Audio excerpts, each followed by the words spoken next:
6 months ago, I decided I had enough of Windows 11, and I switched to Nobara Linux as my daily driver. Was the switch actually worthwhile? Was it a waste of time? And did I revert back to Windows 11 in some way? If you watch my initial video on switching to Nobara, it came down to one thing: Microslop treating your own machine like a product to monetize. The bloat, the telemetry you have to rely on tools made by other people to remove, and ads showing up in a $130 operating system, which low-key, if you have to do all that tinkering with Windows just to get it to your liking, you might as well tinker with an operating system that respects you far more than Microsoft ever will. It's not a perfect experience, but we'll get to that here shortly. I tried making this jump before with Linux Mint, but it felt too far behind. Between the kernel and the drivers that weren't up to date, Nobara was a different conversation entirely. But why specifically Nobara? For me, it came down to what it offers. It's Fedora based. It comes with gaming enhancements and multimedia support out of the box. Getting something like DaVinci Resolve up and running is significantly simpler than doing so on Mint. And its kernel is actually built on top of the same patches CachyOS uses, so you're getting a lot of those same performance and latency improvements. That last part matters more than people realize. So the real question was, could it actually hold up as a daily driver for 6 months? Here's what I discovered. Let's start with a major positive. An update never broke my install of Nobara. And that's worth saying because Nobara is a rolling release distro. Updates come frequently. On Arch, that's where things can go sideways fast. 6 months of rolling updates on Nobara, and not once did I boot into a broken system. And for anyone watching who's still on the fence, everything you want right away is a click away from the welcome screen. It doesn't ask much of you out of the gate. In my experience with testing it against other distros in previous videos, it held its own or matched other distros in gaming performance.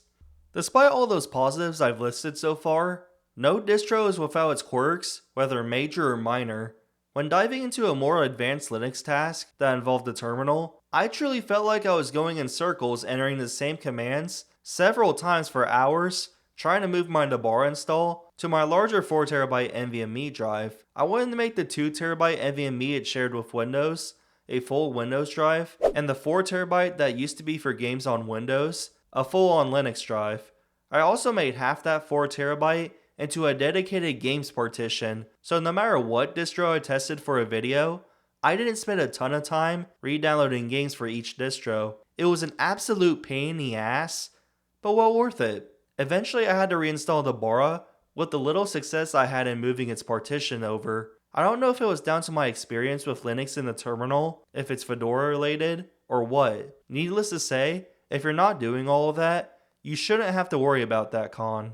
Another con I faced involved Nvidia and Wayland. In some titles I played at the time, it was stuck in some weird loop where game animations were looping, the music kept playing, and it wouldn't let me do much of anything else. Nobara does ship with Nvidia drivers out of the box, and at the time I was using an RTX 3070. Earlier this year, I upgraded to a 9070 XT, and had no issues since. All AMD is the recommended CPU and GPU combo for Linux. Lastly, the free version of DaVinci Resolve. It doesn't support H.264 or H.265 in the free version, unlike Windows and macOS. You have to pay for the studio version to get those codecs because of licensing costs. The workaround I tried was using Shutter Encoder to make the video files into a format the free version accepts on Linux. But the file sizes are the size of a game. Not worth doing, and it's something I admittedly still use Windows for. Now before you assume I hated my experience with Nobara because of the reasons I provided, I want to ensure if one wanted to give Nobara or any Linux distro a chance, they have realistic expectations in place, instead of selling them that Linux is flawless. It's perfectly okay if you dual boot between a Linux distro and Windows if there's still software and games you play that currently insist on Windows. In fact, that's what I do to this day. But I can also safely say the vast majority of the time, I prefer using Nobara or any Linux distro over Windows. I still use Photoshop and DaVinci under Windows. I still have the itch to play some games that require kernel level anti-cheat, but overall, I moved my game library to Linux, and the games I play on it run very well. So, was it worth it? Absolutely. Was it a waste of time? Not even close. And did I go back to Windows? Only for very specific tasks. I'm JustSomeTechie. Catch you all in the next one. See ya then.